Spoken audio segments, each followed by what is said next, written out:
जे जाया झाण गिए कम्म कलंक डहेबि नित्य निरंजन नानमय ते परमपन बेबी ते परमपन बेबी।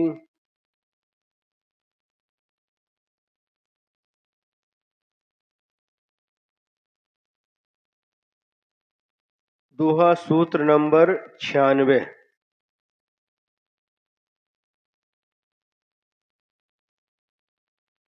जीवह त्युयण संठियः मूढ़ा भेउ करंती केवल नानिम नानिपुडु सयलुवि एक मुनंती।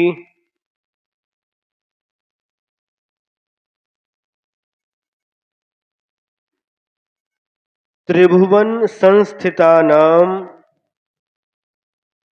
जीवानां मूढ़ा भेदम कुर्वन्ति। तीनों लोकों में रहने वाले जीवों का मूर्ख ही भेद करता है। मूर्ख यानी अज्ञानी लोग ही उन जीवों में भेद करते हैं और ज्ञानिनः जो ज्ञानी जीव हैं वह केवल ज्ञानेन केवल ज्ञान के माध्यम से स्फुटम प्रकट सकलम अपि एकम मन्यन्ते सभी जीवों को एक समान मानते हैं। केवल ज्ञानी केवल ज्ञान के माध्यम से संसार के सभी प्राणियों को सभी जीवों को एक समान मानते हैं।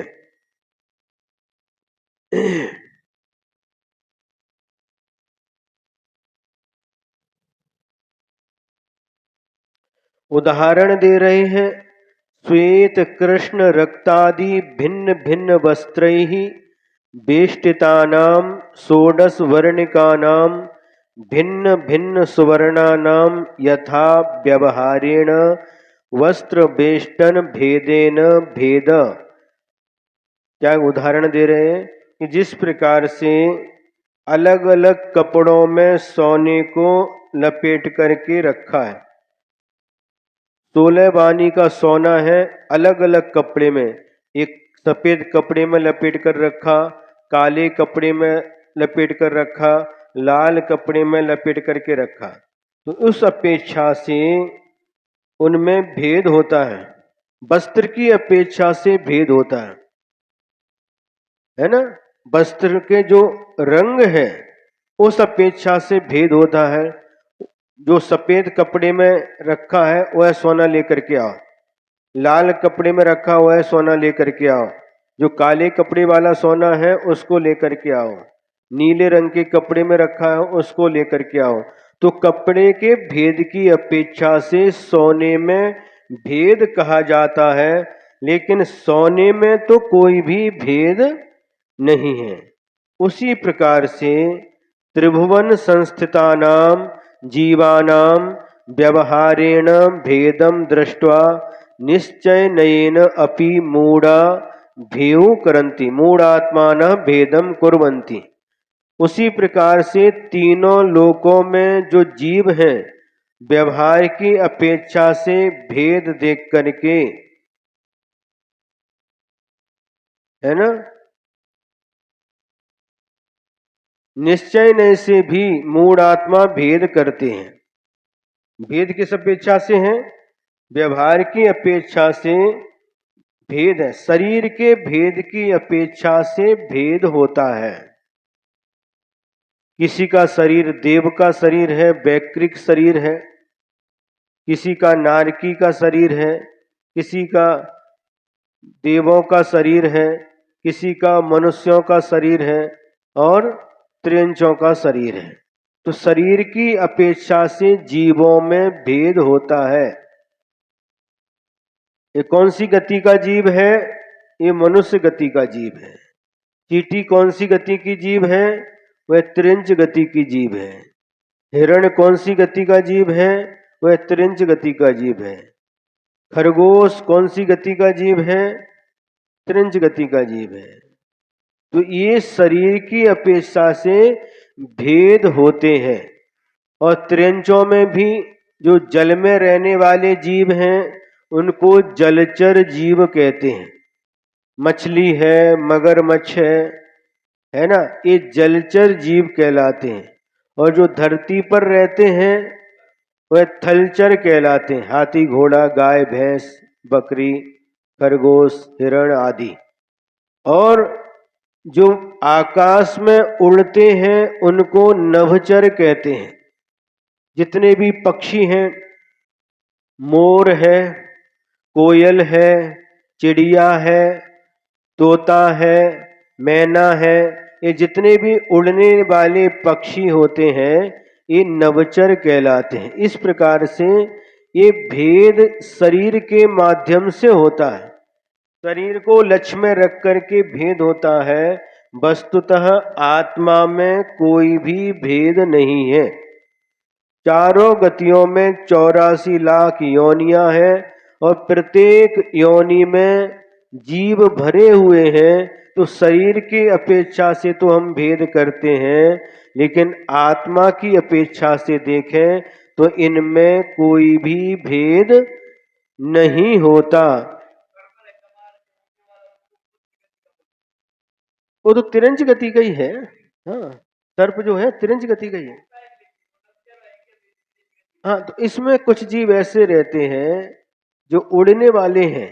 तो जो उड़ने वाले जो पंचेंद्रीय हैं, पंचेंद्रीय में ये भेद किए हैं। जो पंचेंद्रीय जीव हैं उसमें भेद किए हैं। पंचेंद्रीय में थलचर भी हैं, जलचर भी हैं और नभचर भी हैं। तो पंचेंद्रीय है, ऐसा है।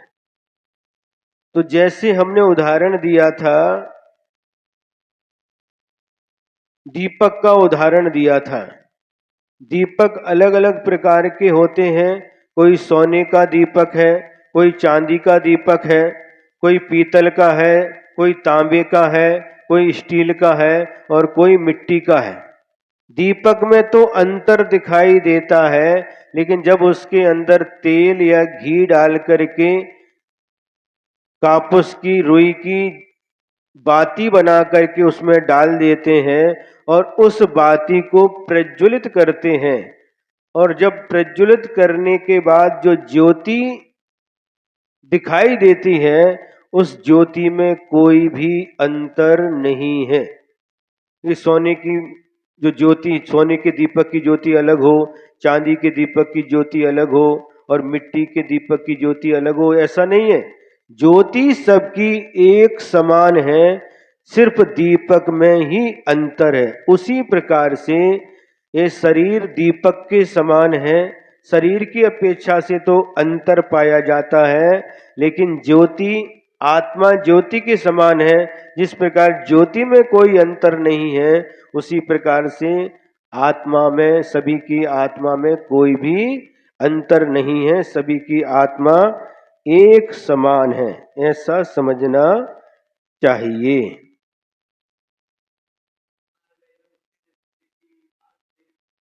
वो अलग हो गया, माल नहीं, दीपक का उदाहरण दे है ना। अब आगे, अथ केवल ज्ञानादि लक्षणेन शुद्ध संग्रह नयन सर्वे जीवा समानाः इति कथयति। अब केवल ज्ञान आदि लक्षण से शुद्ध संग्रह नय की अपेक्षा से सभी जीव समान होते हैं, यह कथन किया जाता है। जीवाशयल विनाणमय जम्मन मरण विमोक जीव पये सही सयल सम सयल विसुगुण ही एक जीवाः सकला अपि ज्ञानमया जन्म मरण विमुक्ताः जीव प्रदेश ही सकलाः समाः सकला अपि स्वगुण ही एके। क्या कह रहे हैं? सकला अपि जीवाः ज्ञानमया, जितने भी जीव हैं वह सभी जीव ज्ञानमय हैं। और जन्म मरण विमुक्ता, जन्म मरण से मुक्त हैं। जीव प्रदेश ही सकला समा, और आत्मा के प्रदेशों की अपेक्षा से सभी जीव समान हैं। और सकला स्वगुण ही एके, सभी जीव अपने केवल ज्ञान आदि गुणों से समान हैं। ये शुद्ध संग्रह नहीं की अपेक्षा से कथन किया जा रहा है। ज्ञान की अपेक्षा से समान है ना, जन्म मरण की अपेक्षा से मुक्त हैं, और अपने अपने प्रदेशों की अपेक्षा से समान हैं। इस प्रकार का कथन आचार्य महाराज ने शुद्ध संग्रह नय की अपेक्षा से किया है। नय की अपेक्षा से भेद किया जाता है, और यदि दूसरा नय लेंगे तो उस अपेक्षा से इनमें भिन्नता है।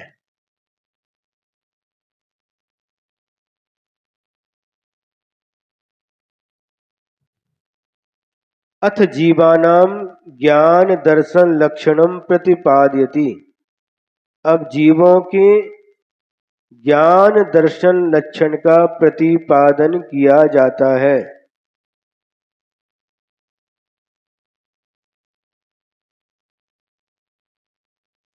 जीव लक्षणु जीर्ण बरहि, भास्यो दंसन नानु, तेन न किज्जई भेउतः, जय मणि जाओ बिहान। जीवानाम लक्षणम जिनवरहि दर्शनम ज्ञानम भाषितम।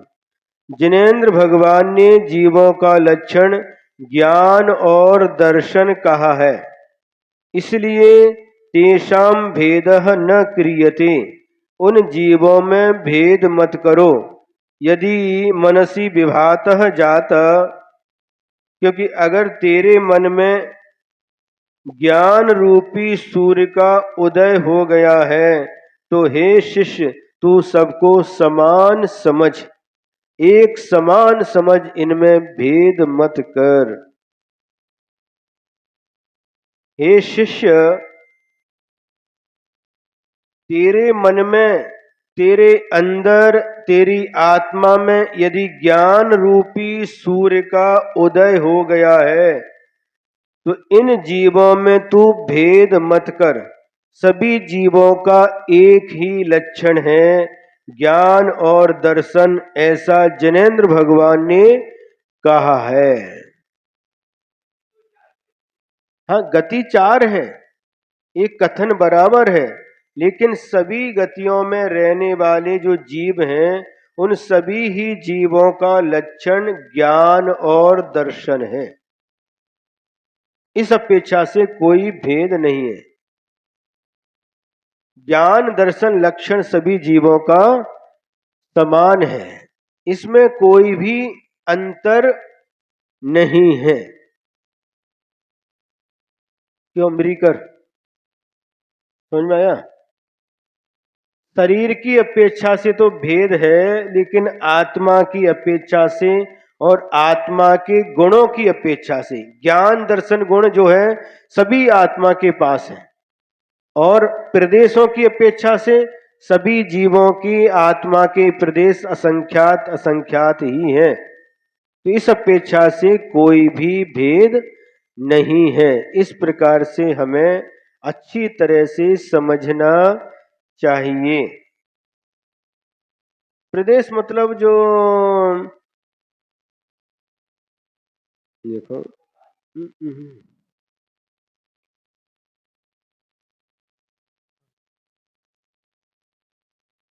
आकाश द्रव्य की सबसे छोटी इकाई का नाम प्रदेश है।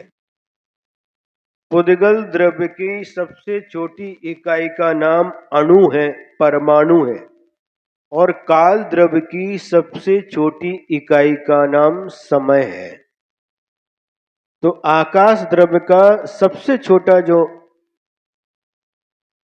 एक अणु आकाश के जितने स्थान को घेरता है, उसे एक प्रदेश कहते हैं। पुद्गल परमाणु आकाश द्रव्य के जितने स्थान को घेरता है, जितने स्थान में रहता है, उसे एक प्रदेश कहते हैं। तो जो कथन पहले हुआ था, किस द्रव्य के पास कितने प्रदेश हैं, जीव द्रव्य के पास, प्रत्येक जीव द्रव्य के पास असंख्यात असंख्यात प्रदेश हैं। पुद्गल द्रव्य है, वह यदि अणु है तो एक प्रदेशी है, संख्यात प्रदेशी भी है, असंख्यात प्रदेशी भी है और अनंत प्रदेशी भी है। धर्म द्रव्य अखंड है, एक एक द्रव्य है। अधर्म द्रव्य भी अखंड एक द्रव्य है और काल द्रव्य भी अखंड एक द्रव्य है, लेकिन उसके भी कालाणु होते हैं। लोकाकाश के एक एक प्रदेश पर एक एक कालाणु अवस्थित है। इस प्रकार का कथन पिछले दोहा सूत्रों में हुआ था। और तो यहां पर कह रहे हैं जो प्रत्येक जीव के पास प्रदेशों में कोई अंतर नहीं है, सभी की आत्मा के पास असंख्यात असंख्यात प्रदेश ही पाए जाते हैं। इसलिए इस अपेक्षा से जीवों में कोई भी अंतर नहीं है। जीवों का लक्षण जिनेंद्र भगवान ने क्या कहा? ज्ञान और दर्शन उपयोगो लक्षणम। वह उपयोग दो प्रकार का है, ज्ञानोपयोग और दर्शनोपयोग। ज्ञानोपयोग के भी अलग अलग भेद हैं, 8 भेद हो जाते हैं, और दर्शनोपयोग के 4 भेद हो जाते हैं। इस प्रकार से तो ये भेद करते हैं, लेकिन उपयोग ही जीव का लक्षण है। और वह उपयोग दो प्रकार का है, ज्ञानोपयोग और दर्शनोपयोग।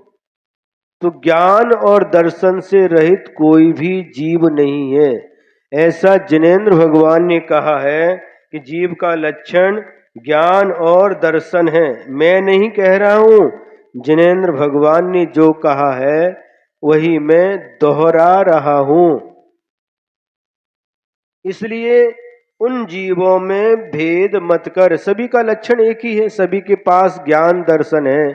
इसलिए हे शिष्य, तेरी आत्मा के अंदर यदि ज्ञान रूपी सूर्य का उदय हो गया है तो तू इन जीवों में भेद मत कर, क्योंकि जब तक सूर्य का उदय नहीं होता तब तक धरती पर अंधकार छाया रहता है।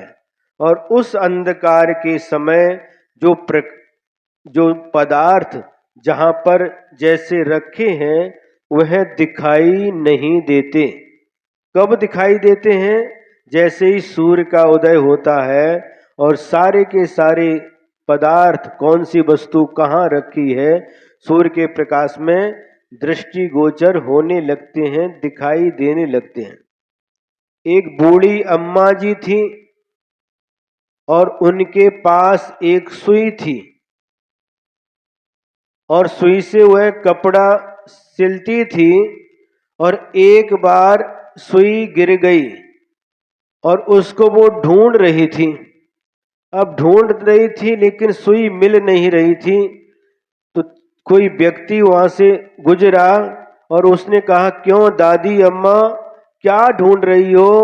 बेटा, मेरी सुई गिर गई है, मैं उसको ढूंढ रही हूं। तो उसने कहा, प्रकाश में ढूंढो, मिल जाएगी, अंधेरे में कैसे मिलेगी? ठीक है बेटा, वो कह करके चला गया। और दादी अम्मा ने क्या किया, बाहर जहां प्रकाश था वहां पर सुई ढूंढने लगी, और वहां पर भी सुई मिली नहीं। वहां से फिर कोई एक व्यक्ति गुजरा और उसने कहा, दादी अम्मा क्या कर रही हो? बेटा, सुई ढूंढ रही हूं लेकिन मिल नहीं रही है। अच्छा,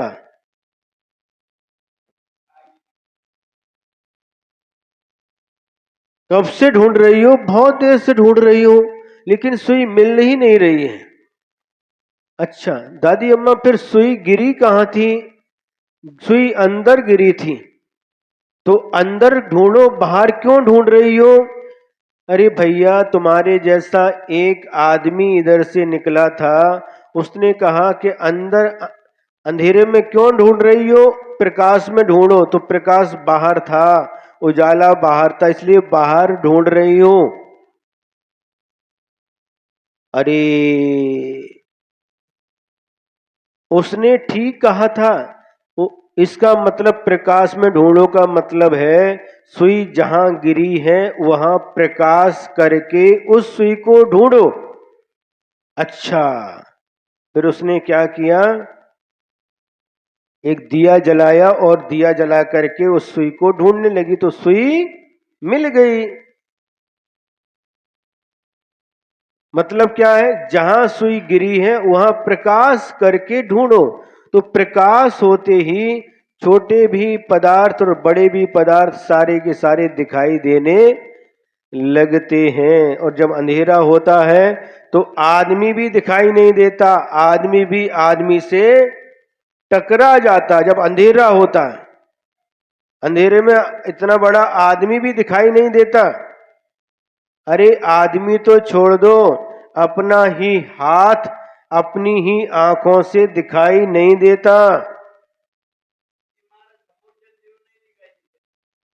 सम्मोचन दिखते ना, अरे बड़े भी रहते सम्मोचन। देखो जितने भी जीव हैं, एक इंद्री, दो इंद्री, तीन इंद्री, चार इंद्री, सभी सम्मूर्छन ही होते हैं। बिच्छू दिखता कि नहीं, बिच्छू सम्मूर्छन है। बिच्छू है, मक्खी है, मच्छर है, मधुमक्खी है, भौरा है, जितने भी केंचुआ है, पैसे का कीड़ा, गिजाई है, ये सारे सारे सम्मूर्छन ही है।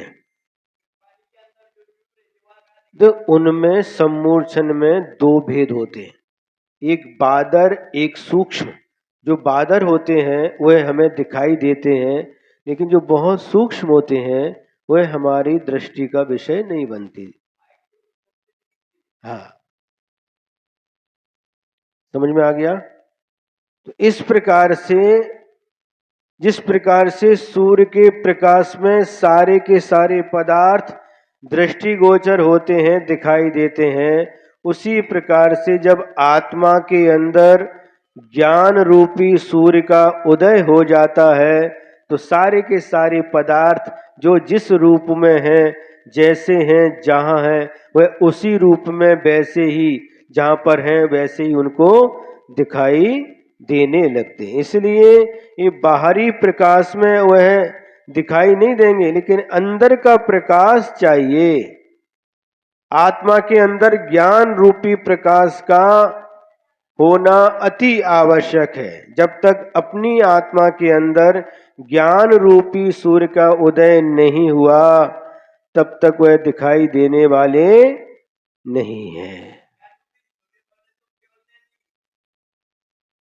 5 प्रकार के ज्ञान है, मति ज्ञान है, श्रुत ज्ञान है, अवधि ज्ञान है, मन पर्याय ज्ञान है और केवल ज्ञान है। ये पांचों ज्ञान सम्यक ज्ञान है।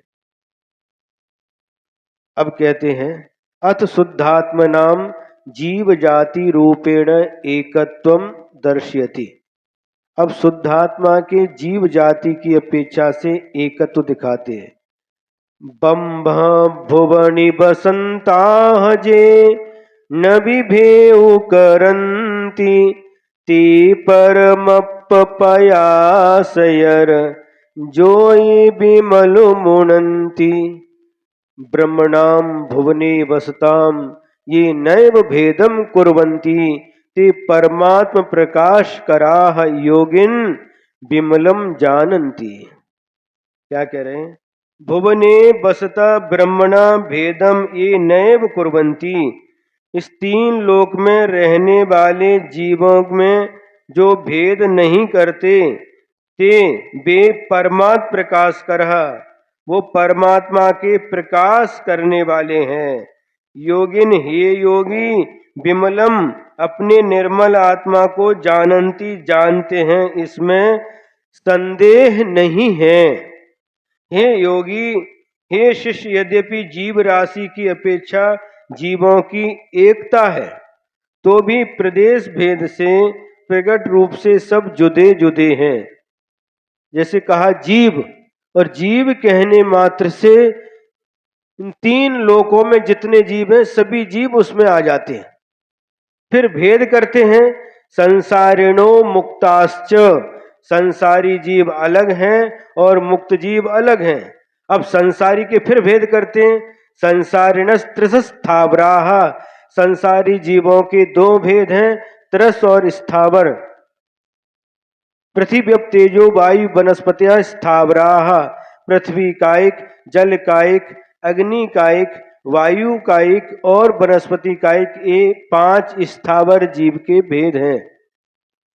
2 इंद्री, 3 इंद्री, 4 इंद्री, असंगी पंचेंद्री, संगी पंचेंद्री, ये त्रस जीवों के भेद। इस प्रकार से जब भेद करते जाते हैं तो ये भेद होते हैं। जैसे उदाहरण दे रहे हैं, रत्नों की, रत्न कह दिया तो रत्न, सभी रत्न आ जाएंगे इसमें, जितने प्रकार के रत्न होते हैं सभी आ जाएंगे। और जब भेद करेंगे तो ये मरकत मणि है, ये स्फटिक मणि है ना, ये अलग अलग जितने भी हैं, माणिक है, ये मूंगा है, तो अलग अलग भेद होते जाते हैं। इस प्रकार से समझना चाहिए। उसी प्रकार जीव जाति की अपेक्षा से सभी जीवों में एक पना है, एकत्व है, सभी जीव एक जैसे हैं, लेकिन प्रदेशों के भेद से सब जुदे जुदे हैं, सभी की आत्मा के प्रदेश अलग अलग हैं।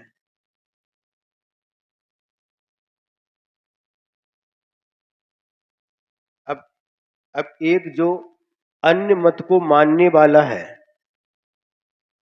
जैन मत को छोड़ करके अन्य मत को मानने वाला, उसने प्रश्न किया, क्या कहा कि जैसे एक ही चंद्रमा जल से भरे हुए बहुत सारे घड़ों में अलग अलग दिखाई देता है, उसी प्रकार एक ही जीव बहुत शरीरों में भिन्न भिन्न भासता है।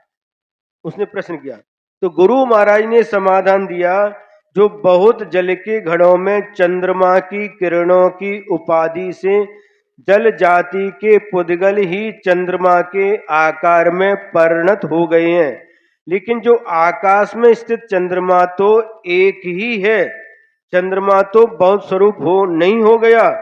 उनका दृष्टांत जैसे हैं, जैसे कोई देवदत्त नाम का पुरुष है और उसके मुख की उपाधि के निमित्त से अनेक प्रकार के दर्पणों से शोभायमान कांच का महल, उसमें वे कांच रूप पुद्गल ही अनेक मुख के आकार में परिणत हुए हैं। कुछ देवदत्त का मुख अनेक रूप नहीं हुआ, मुख तो एक ही है। यदि कदाचित देवदत्त का मुख अनेक रूप से परिणमन करें तो दर्पण में तिष्ठते हुए मुखों के प्रतिबिंबित चेतन हो जावे, परंतु चेतन नहीं होते, जड़ ही रहते हैं। उसी प्रकार एक चंद्रमा भी अनेक रूप नहीं परिणमता, किंतु वे जल रूप पुद्गल ही चंद्रमा के आकार में परिणत हो जाते हैं। इसलिए ऐसा निश्चय समझना कि कोई ऐसा कहते हैं कि एक ही ब्रह्म के नाना रूप दिखाई देते हैं, ये कहना ठीक नहीं है, क्योंकि सभी जीव जुदे जुदे हैं। उदाहरण से समझाया, कोई एक व्यक्ति है और दर्पण है। कभी कभी आपने देखा होगा, हमने इंदौर में देखा था, इंदौर में जो राजवाड़ा है वहां पर एक कांच का मंदिर है और मंदिर में दोनों तरफ वेदी की तरफ कांच लगाए, और जब उसमें देखो तो बहुत सारी मूर्तियां और अपने चेहरे भी बहुत सारे दिखाई देते, उधर देखो तो उधर और इधर देखो तो इधर,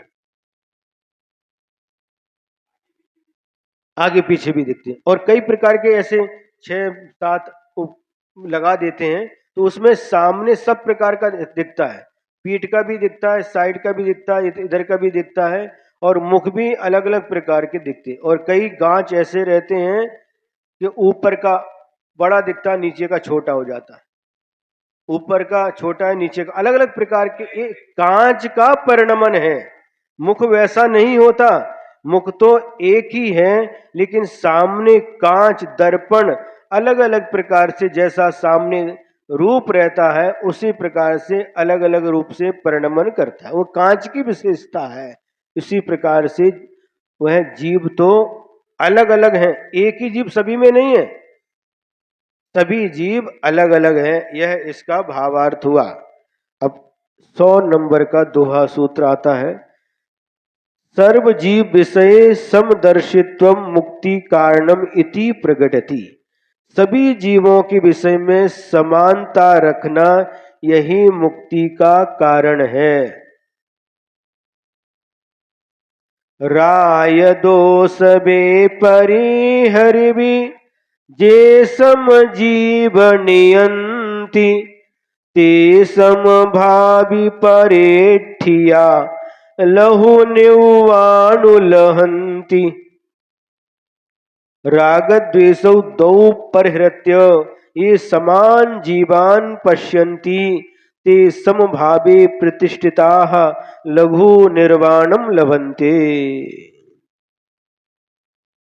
ये माने जो राग द्वेषौ परिहृत्य जीवाः समाह निर्गच्छन्ति, तो जो राग द्वेष को छोड़ करके सब जीवों को एक समान जानते हैं ते वे साधु समभावे समभाव में प्रतिष्ठिता विराजमान है और वह लघु निर्वाणम लभन्ति शीघ्र ही निर्वाण को प्राप्त कर लेते हैं। राग देश को छोड़ करके सभी जीवों को जो समान मानते हैं। सामयिक पाठ में एक श्लोक आता है,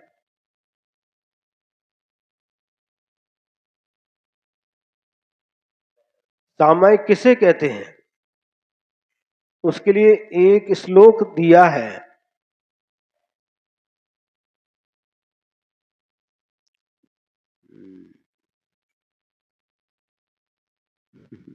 कभी कभी बिना प्रयास के याद आ जाता है और कभी कभी प्रयास करने के बाद भी डोकात एत नहीं।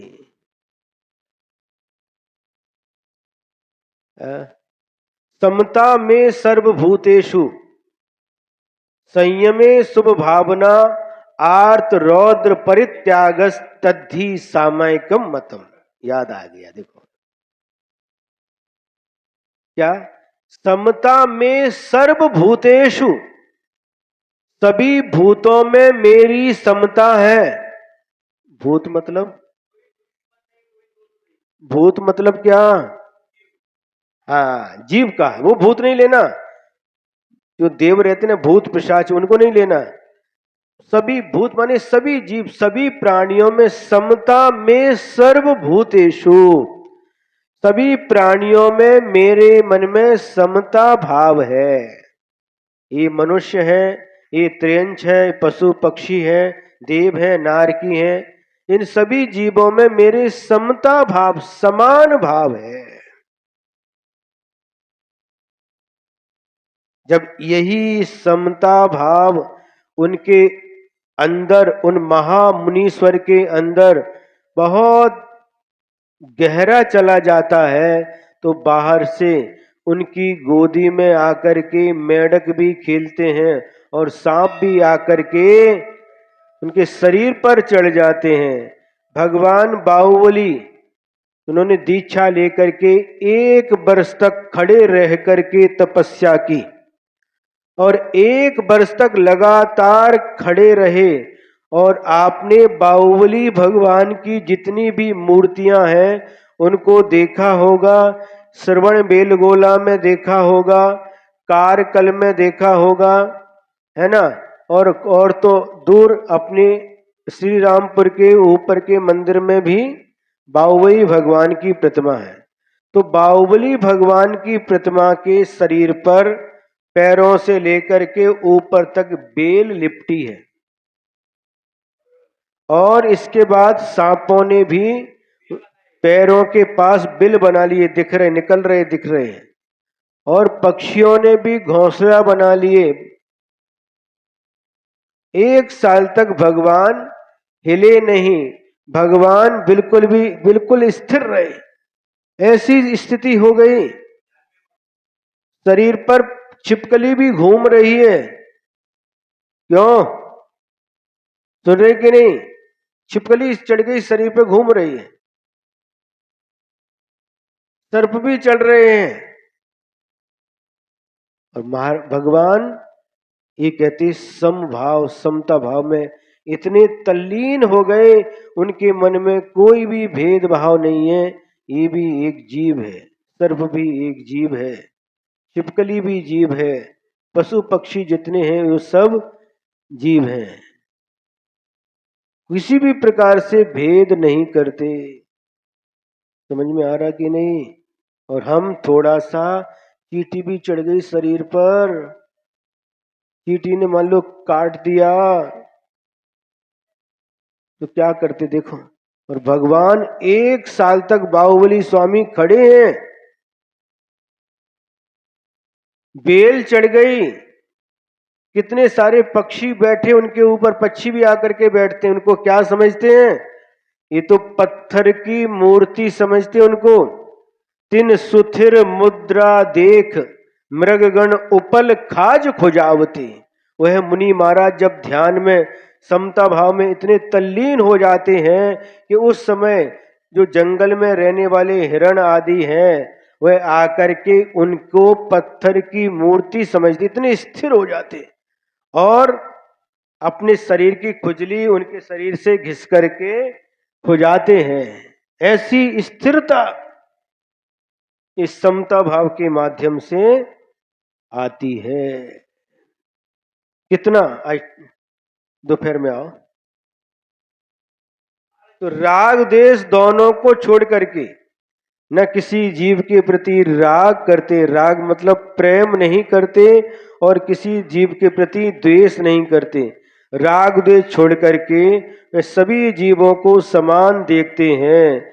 वे मुनि महाराज समभाव में प्रतिष्ठित हो जाते हैं और शीघ्र ही निर्वाण को प्राप्त कर लेते हैं। समभाव क्या है, उसका लक्षण क्या है? जीवन मरण, लाभ अलाभ, सुख दुख, इन सबको समान समझते हैं।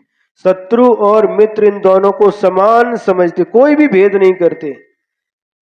जो अनंत सिद्ध हुए हैं और भविष्य में होवेंगे, ये सब इस संभाव का ही प्रभाव है। इसी संभाव से मोक्ष मिलता है। और कैसा है वह मोक्ष स्थान? जो अत्यंत अद्भुत अचिंत केवल ज्ञान आदि अनंत गुणों का स्थान है। यहाँ यह व्याख्यान जानकर राग द्वेष छोड़कर शुद्ध आत्मा के अनुभव रूप जो समभाव है उसका ही सेवन करना चाहिए। यही इस दोहा सूत्र का अर्थ है। यदर्थ मात्रा पदवाक्यहीनम मया प्रमादा यद किंचनोक्तम तन्मे क्षमित्वा विदधातु देवी सरस्वती के बल बोधि लब्धिम। बोधि समाधि परिणाम शुद्धि स्वात्मोपलब्धि शिव सौख्य सिद्धि। चिंतामणिम चिंतित वस्तु दाने त्वां वन्द्यमानस्य ममास्तु देवी। त्वां वन्द्यमानस्य ममास्तु देवी। द्वादशांग जिनवाणी माता की, परम उपकारी परम पूज्य आचार्य गुरुवर श्री विद्यासागर जी महाराज की।